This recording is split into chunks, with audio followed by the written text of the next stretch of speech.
Oi rapaziada, tudo bem com vocês? Eu me chamo Zaid e sejam bem-vindos a mais um Sextou S. Na videoaula de hoje vamos resolver 10 questões sobre a primeira e segunda fase do vestibular de 2024.2 da UES. Vamos lá!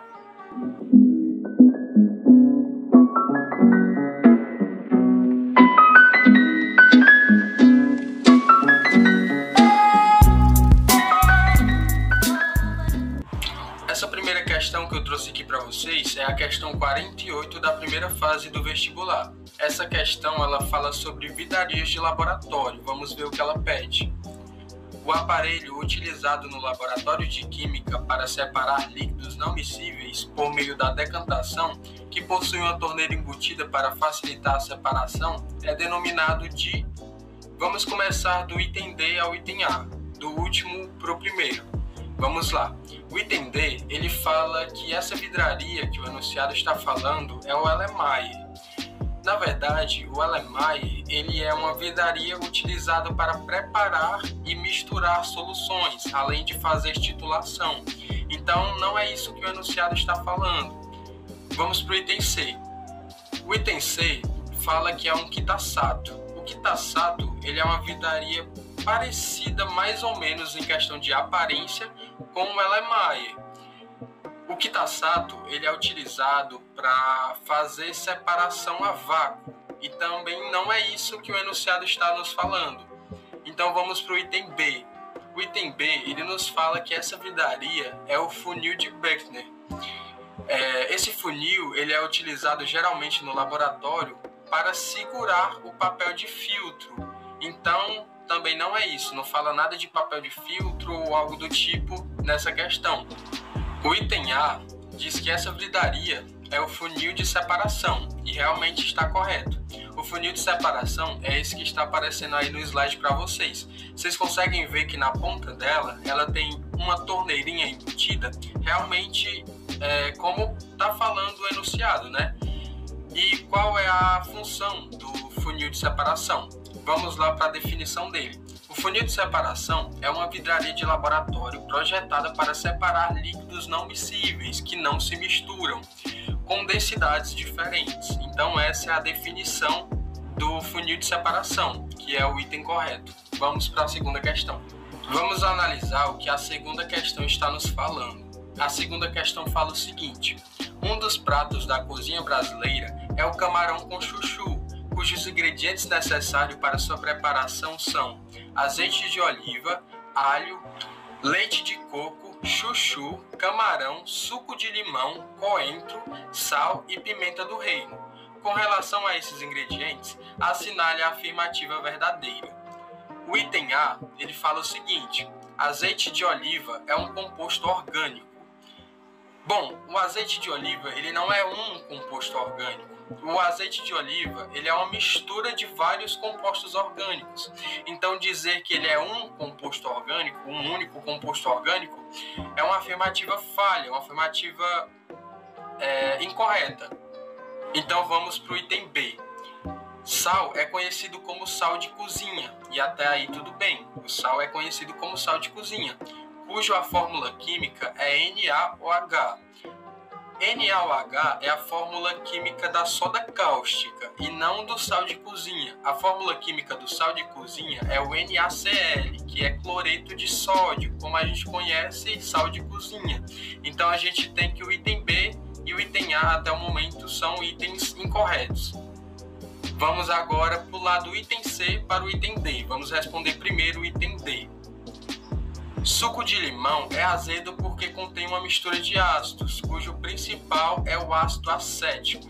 O ácido acético ele é o ácido presente no vinagre e não no limão. O ácido presente no limão, o principal é o ácido cítrico. Creio que muitos de vocês já ouviram falar também do ácido cítrico, ele é um ácido bem famoso. Então, já excluindo o item A, o B e o D que estão incorretos, logo a gente tem que o item certo é o item C, não é? Vamos analisar esse item C. O item C fala o seguinte: chuchu é um vegetal e assim possui átomos de carbono em sua composição química. O chuchu, ele ser um vegetal, então quer dizer que ele é um ser vivo ou um composto orgânico. E compostos orgânicos e seres vivos contêm carbono em sua composição química. Então, sim, o item 6 está correto. Vamos para a terceira questão. Essa questão 3 ela é bem interessante porque a gente vai precisar usar o diagrama de Linus Pauling nela. O que a terceira questão quer que a gente faça? Ela vai dar o primeiro ponto para a gente e o segundo ponto. Ela quer que a gente analise os dois e fale qual está errado e qual está certo. Ou se os dois estão errados ou se os dois estão certos. Então, vamos começar a leitura e analisar um por um. Atente para as seguintes afirmações sobre a tabela periódica dos elementos químicos. Aí o primeiro ponto fala o seguinte: um átomo cujo número atômico é 52 está classificado na tabela periódica como um halogênio. Então, as informações que ele nos dá é que esse elemento ele tem um número atômico de 52 e ele é um halogênio. Então a gente vai precisar analisar esse elemento para ver se ele realmente faz parte do grupo dos halogênios. Aí você me pergunta: professor, eu não vou ter acesso à tabela periódica no dia da prova. Como é que eu vou saber se esse elemento faz parte ou não do grupo dos halogênios? Bom, para saber de qual grupo esse elemento faz parte, você vai precisar fazer a distribuição eletrônica por meio do diagrama de Linus Pauling. Vamos fazer essa distribuição eletrônica. Ao fazer a distribuição eletrônica, a gente tem o seguinte: 1s2, 2s2, 2p6 e assim por diante. O que a gente vai utilizar daqui? A gente vai utilizar a última camada, que é a camada de valência, que é a maior. E qual é a maior camada desse ponto 1 aqui? A maior camada é a camada 5.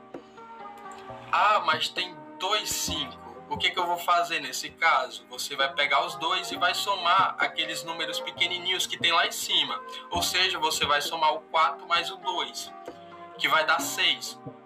Ou seja, quer dizer que esse elemento químico ele tem 6 elétrons na sua camada de valência. Se ele tem 6 elétrons na sua camada de valência, ele faz parte do grupo 16. Se ele tivesse 7 elétrons, ele faria parte do grupo 17. E o grupo 17 é que é o grupo dos halogênios. Então, o primeiro ponto ele está incorreto. Vamos para o segundo. O segundo ponto diz o seguinte: o elemento químico cuja configuração eletrônica em seu estado fundamental, na ordem crescente de energia, termina em 4d10, 5p6, pertence ao grupo 17 e ao quinto período. Bom, vamos analisar para ver se esse elemento realmente faz parte do grupo 17.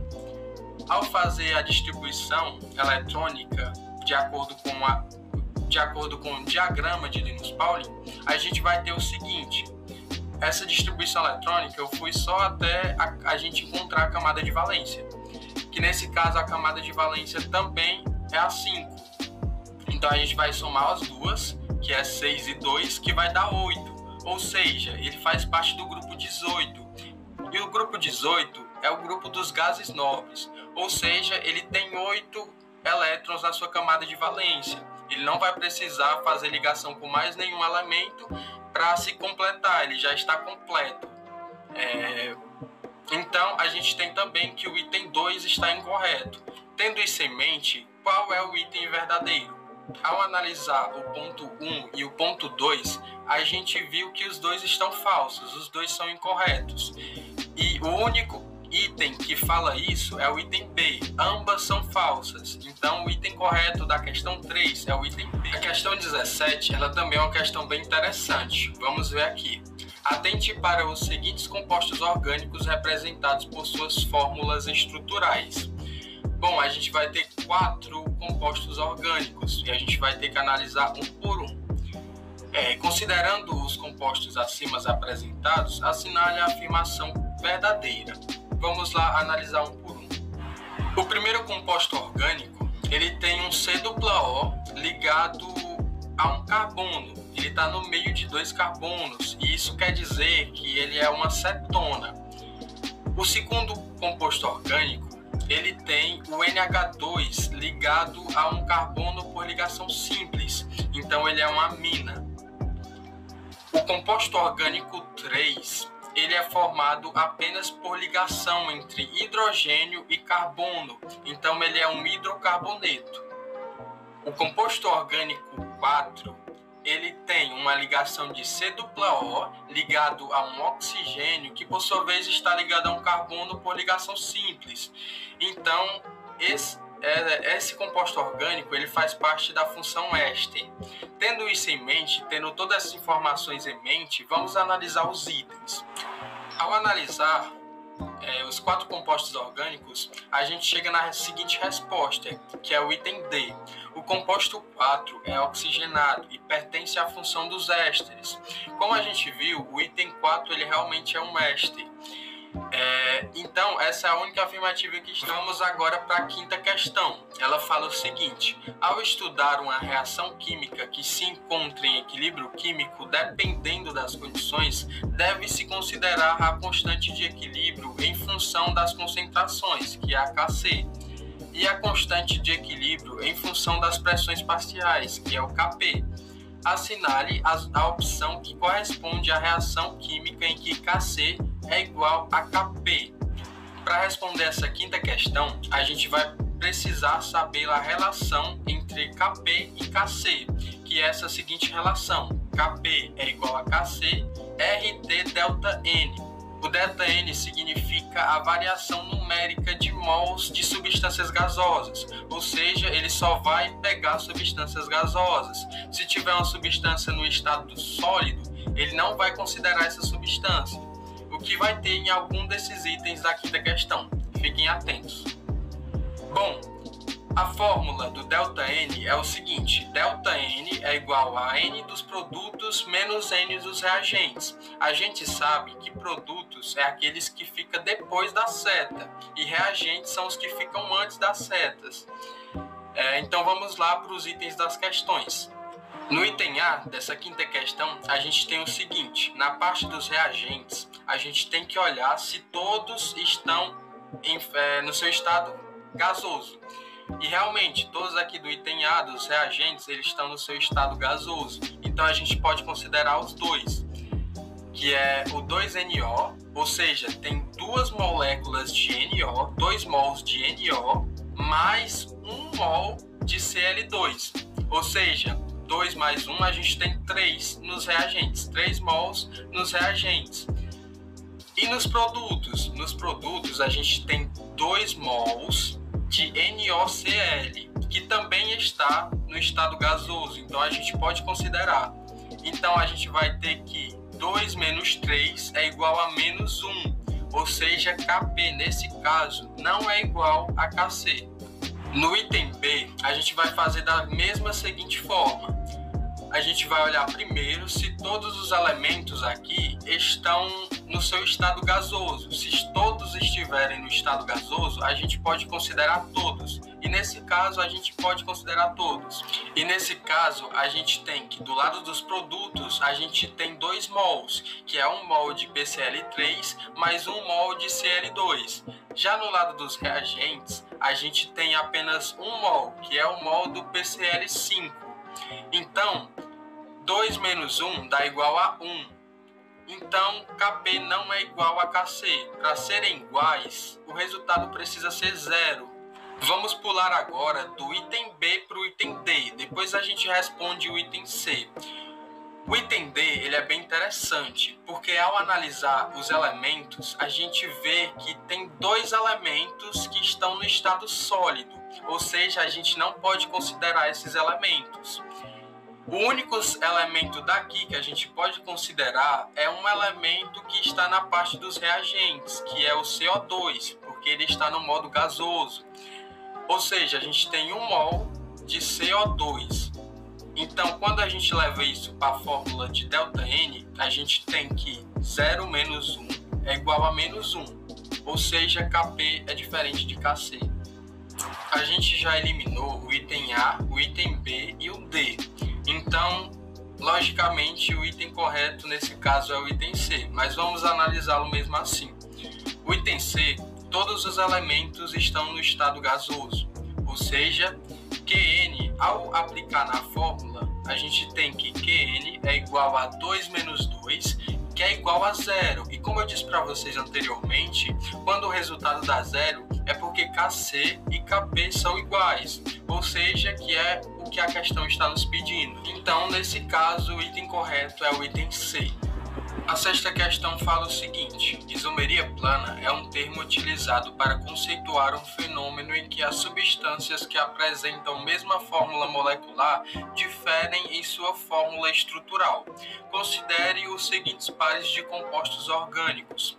Aí a gente tem aqui 4 pares de compostos orgânicos e fala também a sequência correta de cima para baixo dos respectivos tipos de isomeria plana que ocorre entre cada um dos pares acima representados é.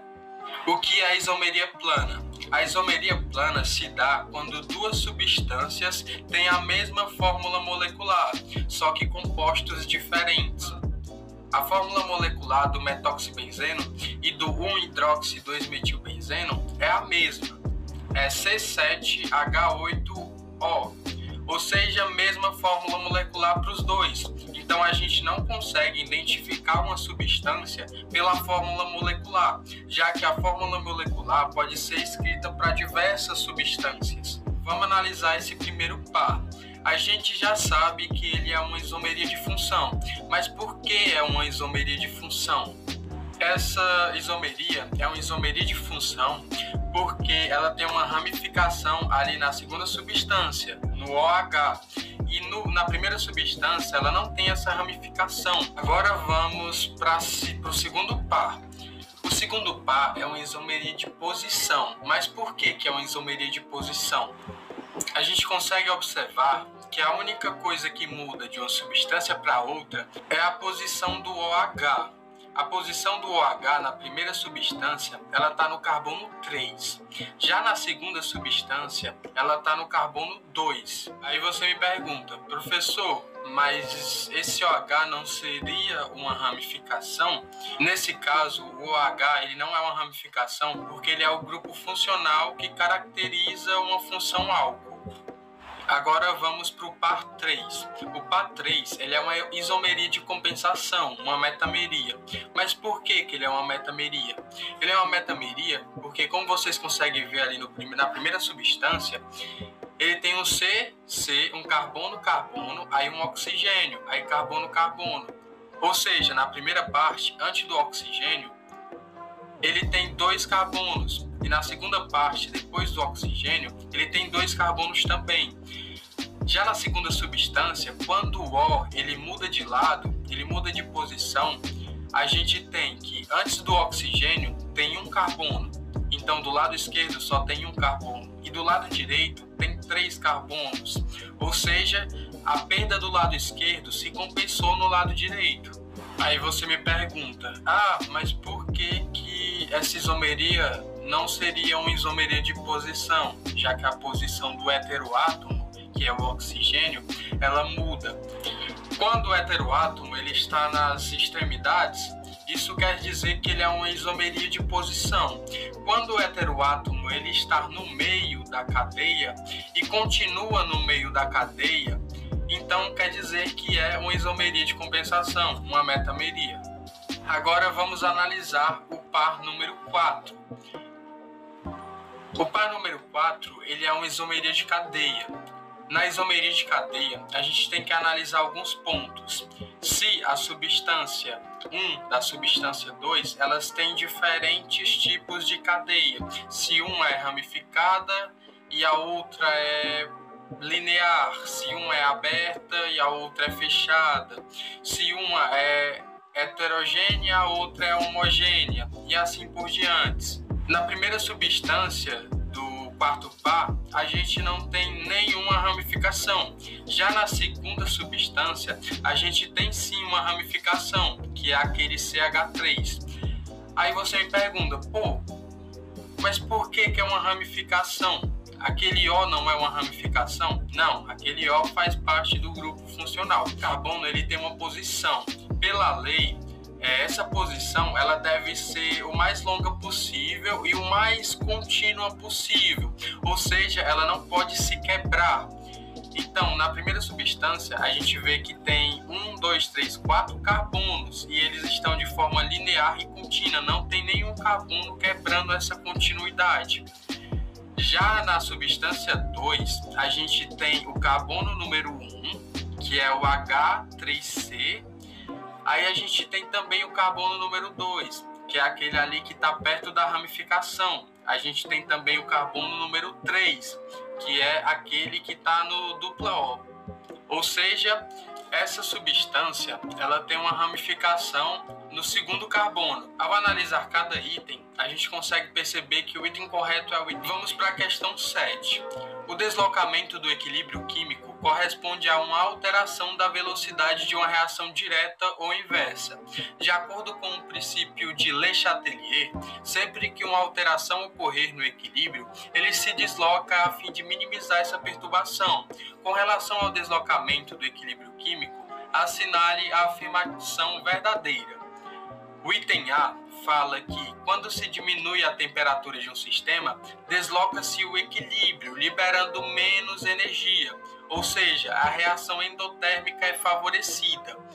E isso está incorreto. O que é reação endotérmica? Reação endotérmica é quando o calor vem de fora para dentro, ou seja, está puxando o calor para dentro do corpo. Nesse caso, quando a temperatura de um sistema ele diminui, o que o sistema ele vai fazer? Ele vai perceber que tem algo errado porque sua temperatura está diminuindo.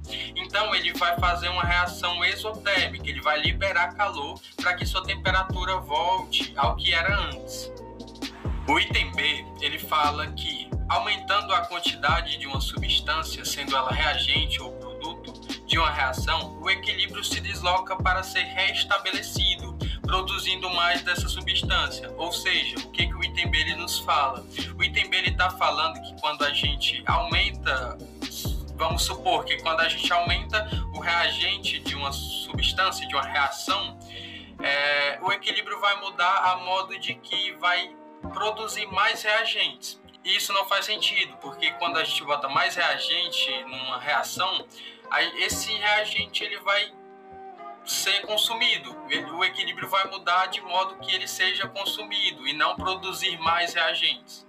Vamos agora para o item D. O item C vamos deixar por último. O item D fala o seguinte: quando um catalisador é adicionado a um sistema, ocorre alteração na concentração das substâncias e o equilíbrio se deslocará para aumentar a velocidade da reação.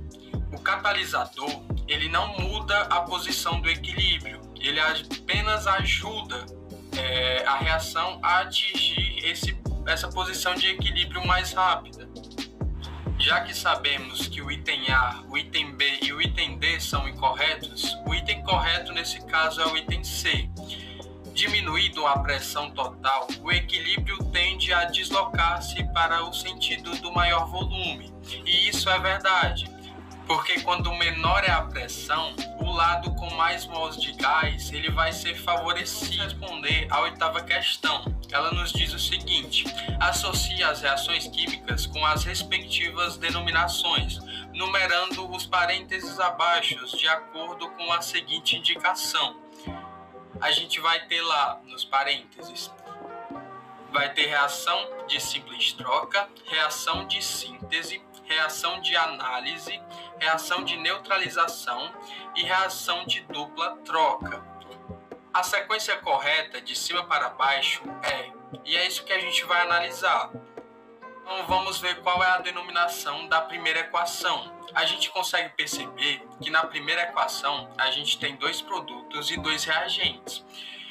E esses 2 produtos e 2 reagentes, eles estão trocando entre si.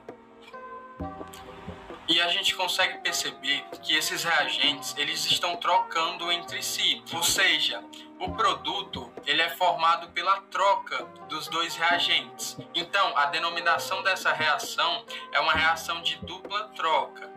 Na segunda equação, a gente tem que, do lado esquerdo da seta, a gente tem um único composto. E esse composto, ele está se dividindo e formando 2 produtos. Ou seja, essa reação é uma reação de análise, uma reação de decomposição, porque está se decompondo esse composto, ele se decompôs e formou 2. A terceira equação, a gente consegue perceber que tem 2 compostos que estão trocando entre si, ou seja, ela também é uma reação de troca, só que ela é uma reação de simples troca, pelo simples motivo dela ter uma substância simples. Já essa quarta equação, ela é um tipo específico, um tipo especial de dupla troca, porque ela tem, como vocês conseguem ver, um HCN, que é um ácido, e um ZnHO, que é uma base. Ou seja, a gente tem um ácido e uma base que estão formando do outro lado, na parte dos produtos, um sal e uma água. Como vocês conseguem ver, o ZnCN2 ele é um sal. H2O é água, 2 mols de H2O. Então, ao colocar as equações nos seus devidos lugares, a gente consegue perceber que o item correto da questão 8 é o item A. A nona questão, ela quer o seguinte, ela nos dá as lacunas e quer que a gente preencha essas lacunas com as palavras corretas. Então vamos lá. Termoquímica é a área da química que estuda a termoquímica é a área da química que estuda a energia. Vamos continuar. Na forma de calor envolvida nas reações químicas. As trocas de calor, porque já fala até no próprio texto, né? Na forma de calor, ou seja, troca de calor. As trocas de calor são representadas nas equações termoquímicas através da variação de entalpia. Variação de troca de calor é variação de entalpia. A absorção de calor indica que uma reação é quando a absorção de calor, quando o calor está entrando, é endotérmica. Já uma reação exotérmica libera calor no formato de novas substâncias. Ao preencher as lacunas com as palavras corretas, a gente percebe que o item correto da nona questão é o item B. Agora vamos para a 10ª questão. O que ela nos fala? Atente para a seguinte reação de oxidação-redução. Aí ela nos dá a equação e logo em seguida fala: considerando essa reação, é correto afirmar que Para responder essa questão, primeiro a gente precisa entender o seguinte. Temos 2 tipos de carga, positiva e negativa. Temos o ânion e o cátion. O ânion, que é representado pelo símbolo de menos, ele ganha elétrons, enquanto o cátion, que é representado pelo símbolo de mais, ele perde elétrons. Com essa pequena informação, vamos responder essa questão. Eu montei um pequeno esquemazinho aqui. Ele é bem simples, eu apenas peguei a equação lá de cima e trouxe aqui para baixo. Logo após isso, eu fui identificar a substância que sofre a redução e a que sofre a oxidação. Quem sofre redução é quem ganha elétron. Quem sofre a oxidação é quem perde elétron. Então vamos analisar. Eu percebi que o H está carregado positivamente, ele tem um cátion, ou seja, como eu falei para vocês, cátion ele perde elétron. Então aqui na parte dos reagentes, ele perdeu um elétron. Quando eu vou para a parte dos produtos, a gente percebe que ele não está mais carregado, ou seja, ele recuperou o elétron que ele tinha perdido. Então ele sofreu redução, que como eu falei para vocês, quem ganha elétron é quem sofre redução. Quando a gente vai para o Zn, a gente percebe que ele não está carregado aqui na parte dos reagentes.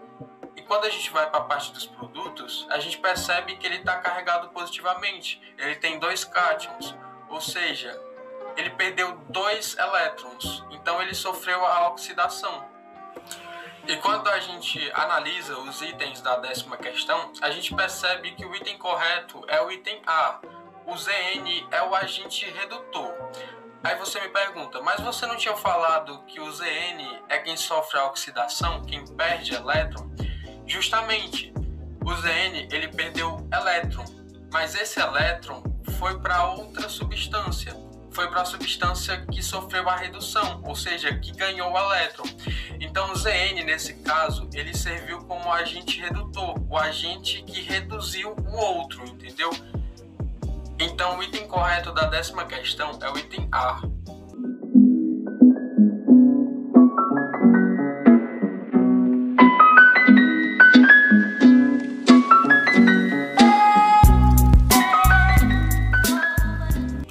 Então é isso, rapaziada. Chegamos ao fim da nossa videoaula. Se eu te ajudei e você gostou dessa videoaula, deixa o like e se inscreve no canal.